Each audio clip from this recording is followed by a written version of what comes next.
gave him the night off. I got to, I, I have to do this myself. Okay. Oh, hey guys. Welcome to today's sports report on UGA Football News on Facebook and Instagram. Chris Hall sitting in here with you. As promised, here at 7 o'clock Eastern Time, we come in with the reports that we can gather up about the game coming up Monday between the University of Georgia and the University of Alabama. Kind of a slow news day as far as the game is concerned. You know, you go to a lot of sites and you'll see 5 things that Georgia must do to win the game, or 6 things that Alabama's defense must accomplish to win the game.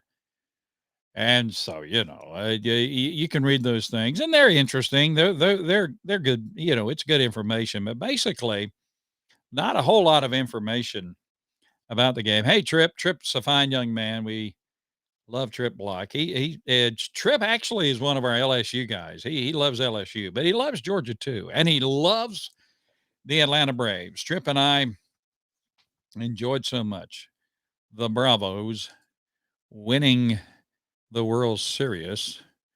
And Brian's jumping in here. What Bama players are definitely out of the game? You know, we did have a report on that today. I went to Bama Hammer, which is Alabama's site on fan side. They're kind of holding that kind of close to the vest, to be honest with you, about who's in and who's out at the University of Alabama. We do know, I did see a report, they have a couple of offensive linemen that are going to be out. We know of 2 defensive backs that are out. That means that Kool-Aid McKinstry and Kyrie Jackson are going to be the main cornerbacks in the backfield. Let's see. Josh Jobe is out. He's definitely out of the Alabama secondary with a foot injury. Jalen Armour Davis is out with a hip injury. And they have a couple of offensive linemen that are out as well. Let me see if I can find that. I have a stack of stuff. I'm a little perturbed tonight. Our producer said he took a night off, or our engineer or somebody. Anyway, but there are some. Georgia is more healthy than Alabama coming into the ball game, according to Bama Hammer. The Crimson Tide's health will be a major question for the national championship game. According to Bama Hammer, multiple offensive linemen are out with injuries in the game, and there are a couple of defensive backs as well who will not be playing on Monday night, projected not to be playing on Monday night. And of course, Mitchie is out. John Mitchie is out. So Georgia basically is going to be more healthy than Alabama going into the game. Of course, Bowers. In fact, let's hear. I'm having to do this myself because our engineer said I'm taking the night off. But here's what Kirby Smart had to say about Brock Bowers and his injury. No, Brock's good. He was good in the game. He's that same shoulder has bothered him all year. To be honest, it's not like it's something new that just came up. I mean, it bothers him from time to time at practice. It happens to a lot of our players, to be honest with you. I had it when I played. So it's something you have to, just deal with. And in the off season, we'll get to look at it and see if it needs to be repaired and surgically, or whether or not it's something that he can rehab and continue to strengthen the muscles around it. But it's not, he's a football player. I mean, it's not going to go away in the season. So a lot of our guys are dealing with that. So Brock Bowers is good, according to Kirby Smart. But it looks like now Bowers is back. George Pickens is back. Apparently Pickens is very close to being 100%. Kendall Milton was on the field against Michigan. He had been dealing with some health issues. Christopher Smith also will be back. You remember he got a horrible targeting call against Michigan, just a horrendous call. And but he missed the first half of the Orange Bowl, the second half rather of the Orange Bowl, but he is able to play against Alabama. So he's been nicked up a little bit, but he should be ready to go. So according to the reports that we see, Georgia is much more healthy going into the game Monday than Alabama. So Randy Payne from Tifton, there you go. James Cook. Boy, I tell you, I like James Cook. Had a great game against Michigan coming out of the backfield. I'm looking through all of my stuff here because we've got a lot of stuff. But James Cook had a great game. He had like 4 catches for 100 and something yards against Michigan in the Orange Bowl. And I just like the way James Cook looks. I mean, some guys are just physically, they look like a football player, and James Cook, he looks like a football player. Plus, I'm jealous of his hair. He has the hair coming out from under the helmet. When you're follically challenged as I am, you're jealous of anybody with hair. So there you go. Let's see. If you want to get in here, you can send us a comment. Barry Watkins, go Dogs. Let's see. Cheryl Lee. There you go. Dogs. There you go. Rick Wallace, go Dogs. There you go. We need to be legendary on Monday night. Barry, we do.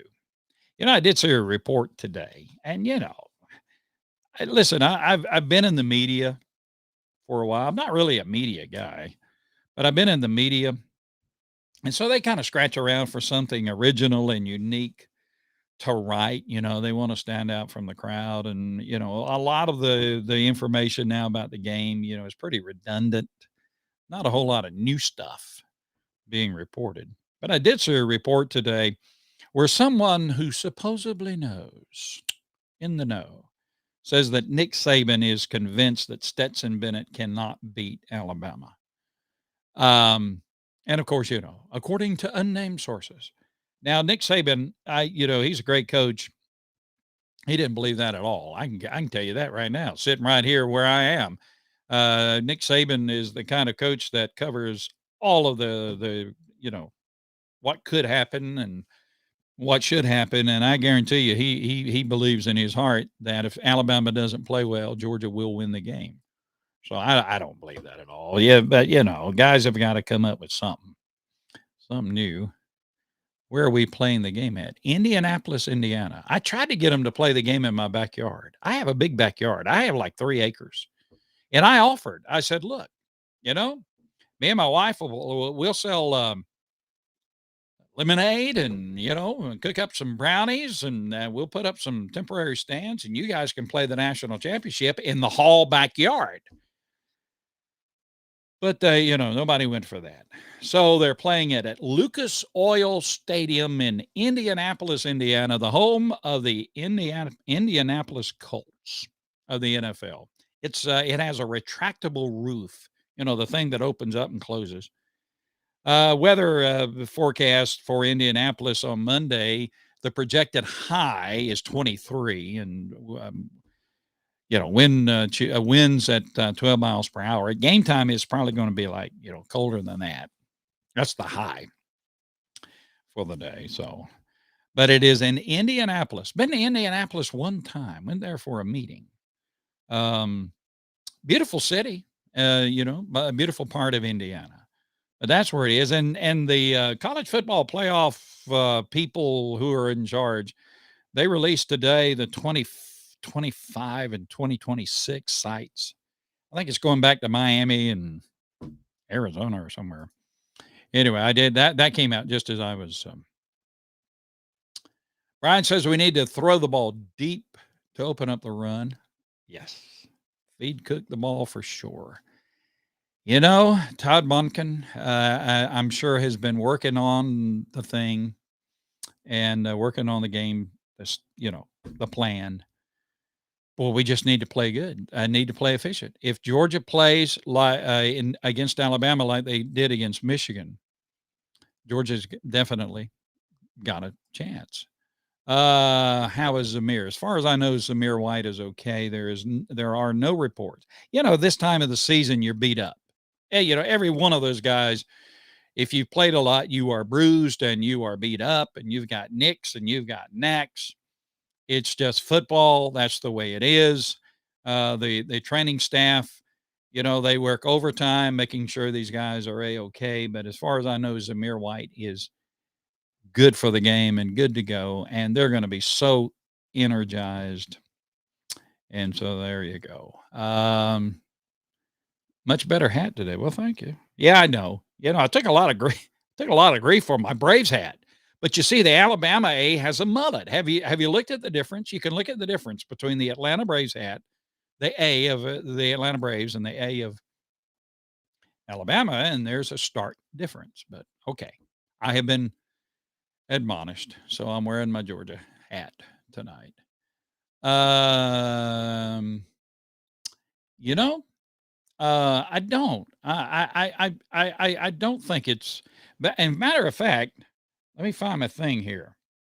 Kirby Smart had something to say about the rematch. The fact that Georgia played Alabama December 4th, and now they're going to play them again January 10th. I wish my engineer was here. He could handle all this. But let's hear what Kirby had to say about that. But when you're playing a rematch game, I think a lot can go into it in terms of you got to be careful because you've got things in your games in your breakdown that might change this game in terms of we didn't have the SEC championship game obviously in our breakdown, then the playoff game and what tendencies changed, what matchups you're looking for, who's in, who's out.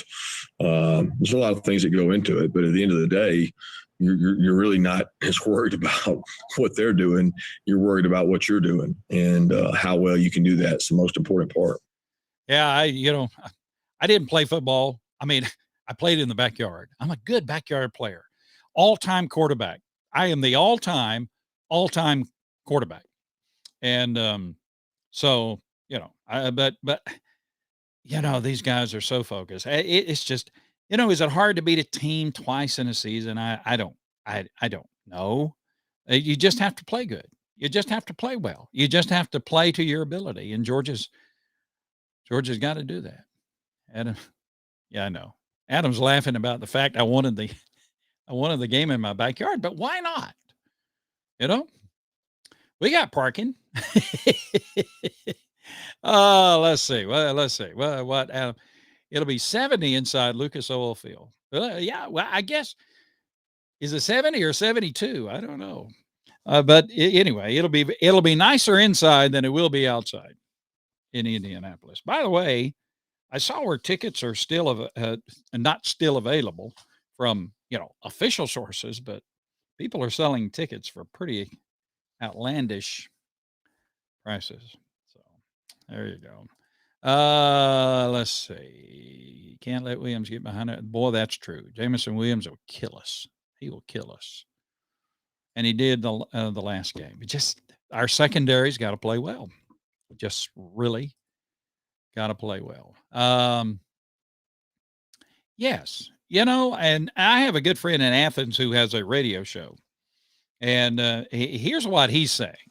He's saying that, the college football championship ought to be on a Saturday. It ought to be on a normal day. And it should not be in an NFL stadium. He suggests that the game every year should be at the Rose Bowl. Now, I don't agree with that part because who in the world wants, the SEC teams are always going to be in the championship game. I'm sorry, but that's the way it is. And who wants to travel to California to the Rose Bowl to play? But it needs to be on Saturday. So I don't know. I agree with you. I wish they'd play it on a Saturday too. Barry says Georgia's going to win 21-7. Okay. By the way, Richard Sherman, you know who that is? He plays for the Tampa Bay Buccaneers. He's a cornerback. He's a professional football player. I think he's pretty much, and don't tell him I said this because he might get angry. He's been in the NFL for 11 seasons. I think he's pretty much a has-been. I'm sorry, But anyway, he's got a podcast. Everybody's got a podcast. These people, sorry, with a podcast. But Richard Sherman says that he thinks Alabama's going to win the game. He said that on his podcast. But what does he know? He says he predicts that Alabama will win 35-17. So there you go. And Sherman says he thinks Georgia and Alabama should have played in the college football playoff semifinals. And Sherman said he would have ranked Cincinnati over Georgia in the final, rankings. But what does he know? What does Richard Sherman know? Is Uga going to be there? Yes, sir. As you know, as far as I know, Uga will be on site. I'm sure he will be, unless there's, some kind of issue with Uga. I'm sure that Uga was voted the most popular college football mascot by was it Sports Illustrated or something like that, of all college football mascots. Uga was voted number one. So certainly a whole lot better than that old hound dog from Tennessee. But I'm sure Uga will be on site. In fact, I'm sure Uga won't fly. He will be escorted in a royal fashion to Indianapolis, Indiana. I mean, that's when that dog rolls, he rolls. Have you seen the dog's house? Southeast Mortgage is an official sponsor of today's sports report. They're the official home loan lender of the Georgia Bulldogs. We love Southeast Mortgage. I wonder if they had a part to play in Uga's house.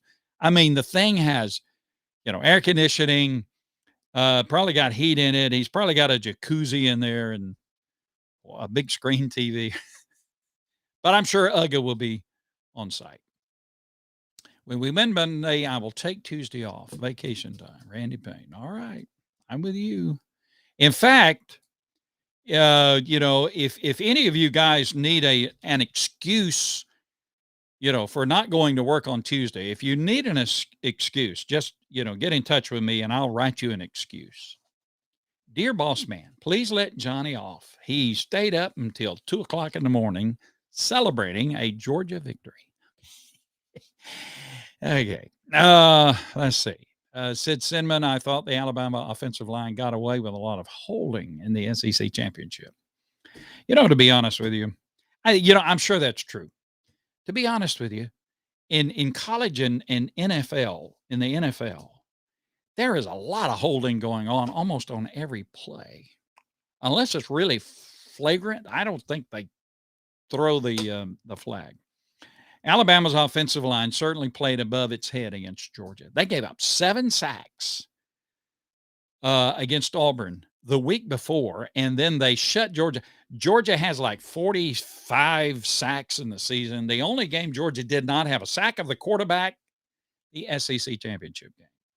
So Alabama's offensive line played way above their head, and they have some injury issues now. And so it may be a different thing. Cheryl Lee says, Bama cheats. Well, okay. All right. We need to pull off a trick play early in the game. Okay. I got you. I got to do one of those. We did the halfback pass thing against Michigan. The trick is playing Bama outside of Georgia. Just might be the spot. Hey, I hadn't thought about it. Alabama loves Mercedes-Benz Stadium. Have they ever lost in Mercedes-Benz Stadium?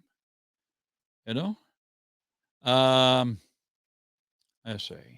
I don't care how much we win by, just win. I got you.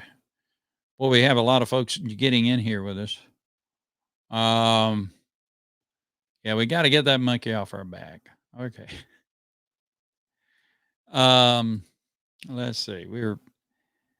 Now that our offensive players are healthy, does Stetson Bennett have the talent to use them? I think he does. If we win Monday night, Tuesday morning, once the bell rings at school, I'm getting on the intercom and playing Who Let the Dog. You go.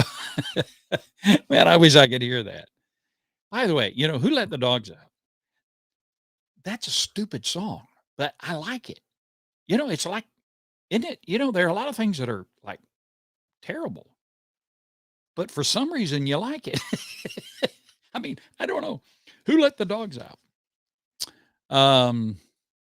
I know. Let's see. Brian, I appreciate. Well, thank you, Brian. I appreciate you watching.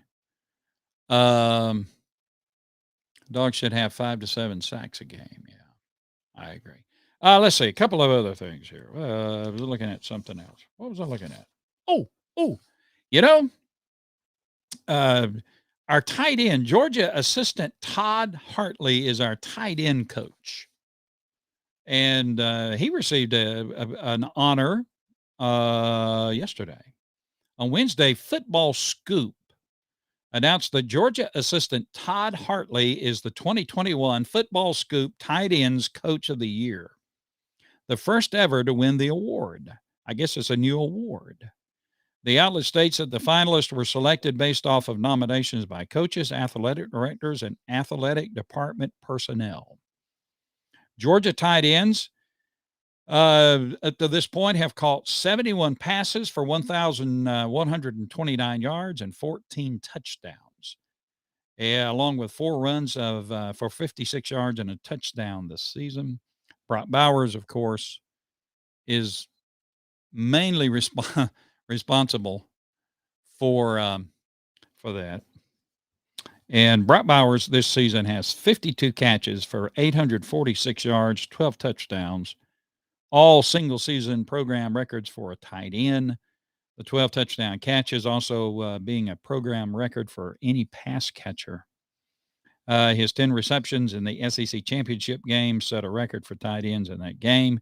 He also has 4 carries of 56 yards and a touchdown. Congratulations to tight end coach Todd Hartley, being named the 2021 Football Scoop Tight Ends Coach of the Year. So there you go. Now, again, just to go over the obvious, the game is Monday, 8 p.m. It will air on ESPN. Fowler and Herbstreit will be in the booth. So, my projection is that Herbstreit will say physicality like, I don't know, 38 times. But listen, I noticed, I just point that kind of thing out in fun because in being in communication, you do the best you can and you let it come from your heart. And some things will be more prominent than others. I like Herbstreit. He does, I think, a good job.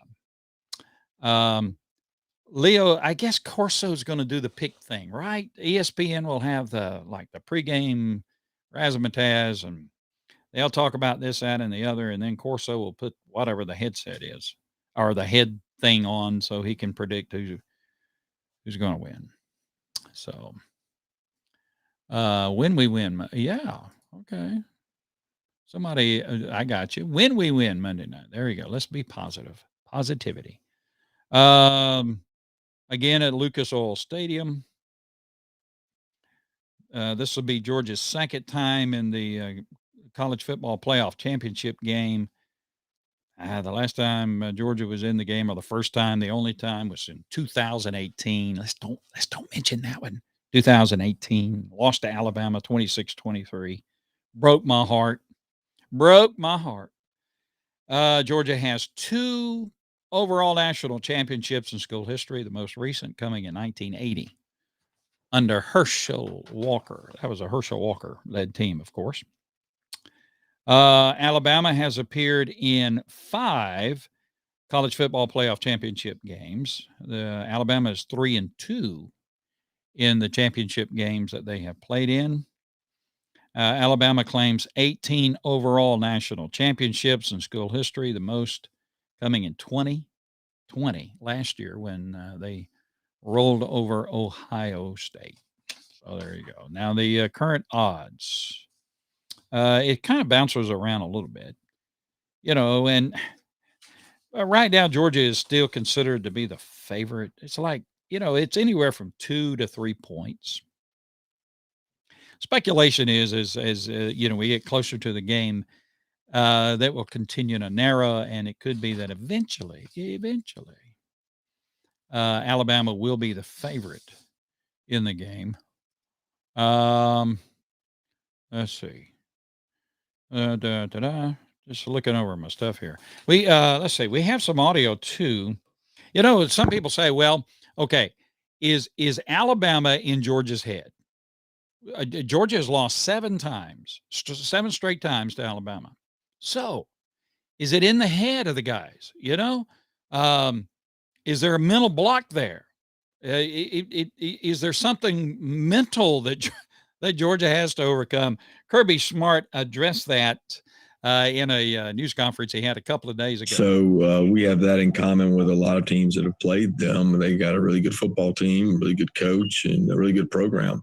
It starts with good football players, and they've done a great job at recruiting those. And I think when you look at the skill set of some of the guys they've had come through there, and I know myself, just looking at the last 2 or 3 times we played them, I think somebody said either 6 or 7 first-round wideouts have all played, and that skill set is pretty unique. I don't think there's any team in the country that's had, however many it's been, the run they've had on those, and that makes it, you got to play well. You got to play well in the red area. You got to play well situational football. You can't turn the ball over and expect to beat good football teams. And those are things that we have done when we played them. We turned it over, and we can't do that. But as far as the mental capacity and mental mindset of our guys, they're excited. They got earned another opportunity to go play a really good football team, and we've got a really good football team. So our guys are physical, excited, and looking forward to this opportunity on the biggest stage there is. Yep, the biggest stage there is. When the Braves won the World Series, I've been a big Braves fan. I remember when the Braves moved to Atlanta, way back when. Did you know, by the way, that Dizzy Dean? Now, if you're a Braves, if you're a baseball fan, you know who Dizzy Dean is. Did you know that Dizzy Dean was a radio broadcaster for the Atlanta Braves for like a couple of seasons after they moved to Atlanta? I remember that when the Braves won the World Series, I sat in, my recliner, and I was just stunned for a while. Didn't really get into enjoying it until the next day, because you never think your team's going to win, especially if you're a Braves fan. If Georgia wins the game Monday night, I I think I'm going to go out in the yard and just howl a little bit. Would that be all right? I may wake up the neighborhood, but when Georgia wins Monday night. Okay.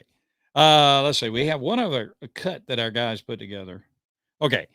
Here's one thing we got to do. And, have you ever noticed when your team wins, it's we won. And when your team loses, it's they lost. Okay. One thing we have to do as the University of Georgia, we have to put pressure on Bryce Young. We have to. Georgia put very little pressure on Bryce Young. And when Georgia did apply pressure, Young handled it in a beautiful way. And so Georgia has to put pressure on Bryce Young and has to stymie that up. By the way, who is it? Robinson, the running back, had 204 yards. Brian Robinson for Alabama, 204 yards against Cincinnati. Boy, you got to control him. You cannot allow that to happen. Brian Robinson, 204 yards on 25 carries. But anyway, Georgia has to put pressure on Bryce Young. That has to be. And Coach Smart made a comment about that and the need to put pressure on the quarterback. Yeah, it's really important. They did a good job. Number one, he did a good job of moving around in the pocket, of creating time. He's really way more elusive than people give him credit for. Extremely good athlete. Has elite spatial awareness. He knows where people are, where his people are, where he's protected, where he's going with the ball beforehand. And it wasn't for a lack of trying. And we brought a lot of different pressures. They did a good job on picking those pressures up. And at the end of the day, there's 4 or 5 guys that are one-on-one up there. Somebody's got to win one-on-one. And a lot of times you're better at pressure when you're not on the field as long and you're winning some third downs. We had some really critical third down losses that they didn't beat us. We busted. And you can't do that. Not beat a good football team. You're giving them extra snaps every time that happens. And you can't do that. No, you sure can't. You sure can't do that. Steve says we need to treat Saban like we treat Mullen. I wonder where Mullen's going to wind up, Now look, when you hear about these coaches, college coaches getting fired, you say, poor thing, they got fired. Well, it's not an easy thing to get fired, and they don't enjoy it, and it's a terrible thing to get fired. But just remember this: for almost all these coaches, when they get fired, they get a severance package. Like Will Muschamp, bless his heart, he got fired at the University of South Carolina, but he got a severance package of like $18 million. It was in his contract, and so I mean, you're fired. Here's $18 million or whatever it is. So anyway, um, yeah, we're back to the end of our program. Yeah, they are bad. Yeah. If you can put pressure on Young, you limit him, and so that's going to be very vital and very key for the game on Monday. All right, well, guys, bless your heart. Another day ticks off. Tomorrow will be Friday, and unless I've been wanting to go see the new movie, American Underdog, about Kurt Warner. Been wanting to go see that. And it's playing at our local theater. But then this COVID thing is going crazy again. And so, you don't know what to do. But eventually it'll be on television. I know you can watch it on TV. But Kurt Warner, great quarterback. And so I'd love to go see that movie. If I go see that movie now, we may have to do our show from the lobby of the theater, and I'm eating popcorn. Will that be okay? Popcorn? When we go to the theater, we get that tub of popcorn, and we get the biggest drink we can get because they pour the salt on the popcorn, make you thirsty, so you have to go back and get something else. But there you go. I haven't been to Coach O and his staff opted out with $63 million. Orgeron. There you go. All right. Well, listen, guys, thank you for jumping in here with us. We appreciate it. Another day closer to the game here. Good night from Northern California. Appreciate it, Steve. Northern California. We got dog fans everywhere. What is that? Oh, okay. We have dog fans everywhere. So thank you for being with us. Go Dogs. That's what we're going to say. Go get them. Go Dogs. Thank you again to Southeast Mortgage, the official home loan lender of the Georgia Bulldogs, for making our program possible. We'll try to be here again tomorrow night. We'll just have some updates and have some fun talking about the University of Georgia. And, if for some reason they can't have the game in Indianapolis, I'll get out and cut the grass in the back, and we'll have the game here. Okay. God bless you. Go Dogs.